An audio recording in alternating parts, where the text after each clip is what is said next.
Hi everyone, welcome to the channel. I'm the Retro Tech Nerd. The RGB10 Max and the RG351p are two of the absolute best plastic handheld out there. So let's make a comparison video. So let's start with build quality. Now, Pikachu isn't renowned for making the greatest handheld out there, but we have to say this is the best Pikachu has ever produced. The device feels absolutely great. Nice rubberized plastic, the pads feel great, face buttons feel amazing. The joy pads are the same as the Nintendo Switch, and I absolutely love the arrangement of the ports at the top. It's a clean, neat look. Only downside is that it's got one speaker. The screen is beautiful but very dim. I made a video about it in that I'll put the card at the top, so click that link to see how this screen performs on really dark games. It'll be shocking because some of the games I showed on that video demonstrate how dim this screen can get, to the point where some games are simply not playable. Another thing that we don't like on this device is the fact that while the top ports and function buttons are neatly placed at the top, it pushes the shoulder button way too far. So on games where you have to use the shoulder buttons for a long period of time, it gets quite uncomfortable. Now, compared to the Anbernic RG351p, now Anbernic is the king when it comes to build quality. You can slap a Nintendo logo on this and I will think it's a genuine Nintendo product. It's that well made. Again, just like the RGB10 Max, the pads feel nice, face buttons feel amazing. The joysticks are from the Nintendo Switch, but they've actually gone ahead and made them quite low so they don't catch on your on your pocket when you're trying to slide them in. Something that I also really like about this device is the fact that the shoulder buttons are not as far to the corner as the RGB10 Max. As you can see here, if you're using the shoulder, a game that requires shoulder presses, it's a lot more comfortable in the hands than the RGB10 Max. As you can see here, your fingers get strained after a long gaming session, whereas on the RG351p they are a lot more comfortable. So in terms of build quality, the Anbernic slightly takes this one. So next round we are going to be talking about portability. So portability is very relative. This device, I will classify them both as very, very portable.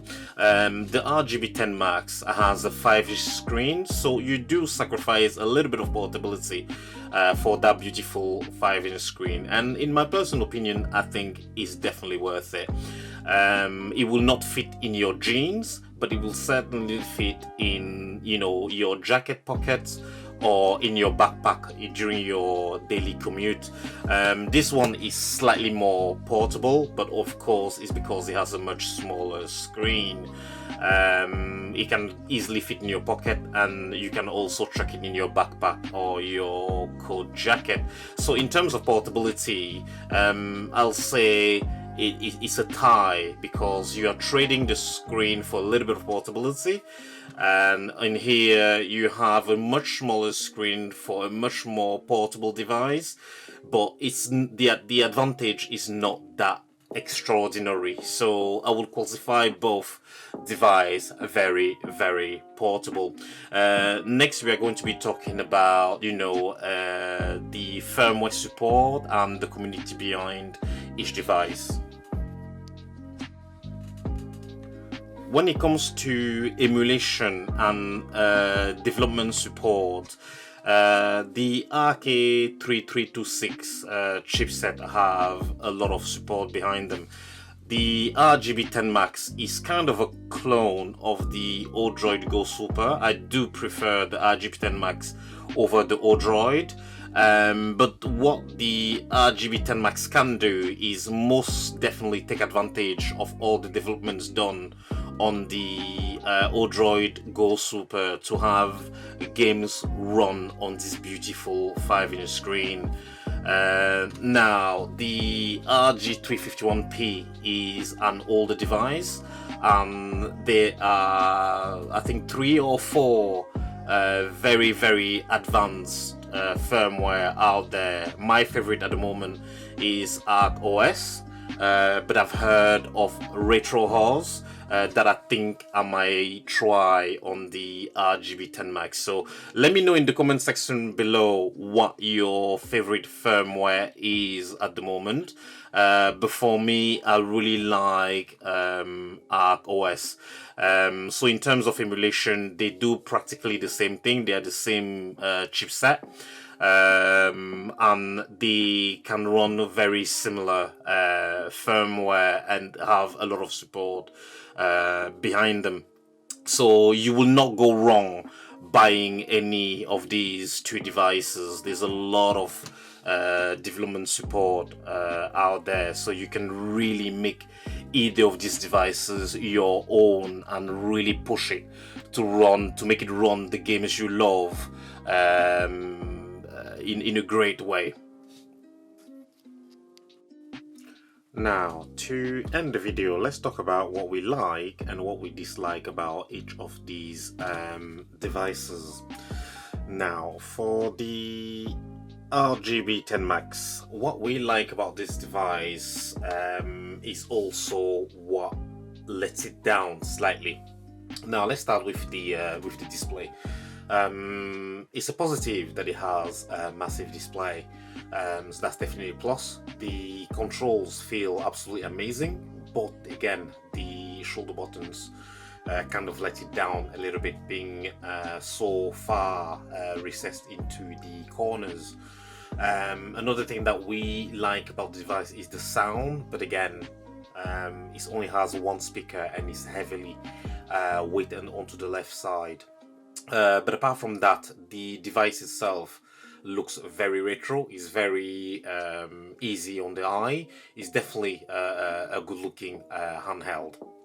Now, what we dislike about the RGB10 Max. Now, the biggest flaw on this device, and I cannot insist enough, is the fact that the display does get really, really dim for certain games. Again, there'll be a link in the section, in the comment section below, and in the description that will show the test that I did with 3 games that show how dark it is, essentially making those games unplayable.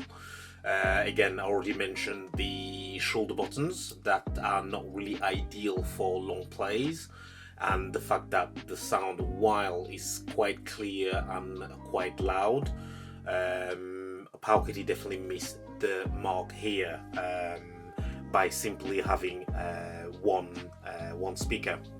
Now, for what we like about the RG351p, essentially we like everything. It's got the best quality, best build quality in the plastic retro handheld industry by far. It's very ergonomic. It's got a really good screen, 2 speakers, and overall it's simply a perfect device for its size. What we do not like about the RG351p, now, the only thing that I would say is missing on this device is a screen of the quality of the RG351M and the RG351V.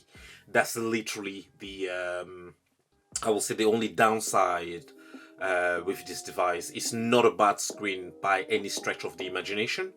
but it would have been even better if it had 480p resolution like on the RG351V and the RG350M. So that's about it, really.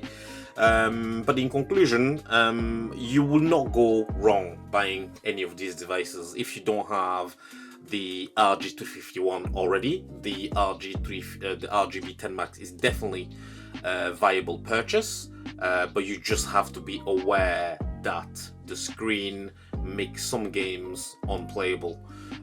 So any horror games that's very, very dark, any racing game at night, things like that will be difficult to play on the RGB10 Max, and because the screen is also dim, you will struggle using this device outdoors.